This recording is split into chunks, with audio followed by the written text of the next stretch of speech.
Hello, good morning. Shri गणेशाय नमः. श्री स्वामी समर्थ. आज दिवसाची सुरुवात अशी काही टमी टाईमने झाली. नंतर बाप-लेकाचं काय गंभीर डिस्कशन चालू होतं माहीत नाही फोनवरती.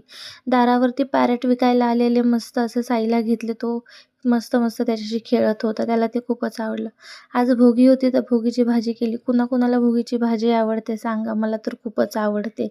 आणि आज साई दिवसभर एवढा त्रास देत होता ना, मला खूप काही कामं बाकी होती आणि तो काहीच करायला देत नव्हता. आणि माहीत नाही ह्या लहान लेकरांच्या पायामध्ये एवढा घाण कुठून साचते नखामध्ये. ना हे खेळतात ना फिरतात, तरीही कुठून येते घाण माहीत नाही. आणि साईनं आज एवढा त्रास दिला, काहीच करायला दिलं नाही, जेवायलाही दिलं नाही. त्यामुळे अशी माझी शुगर ड्रॉप झाली. आणि जेवायला घेतलं तर त्याला असं मांडीवरतीच बसायचं होतं.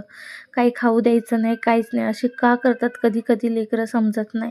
आणि नंतर आई आली तर तिच्याशी कंप्लेंट करत होता की मी त्याला मारलं म्हणून.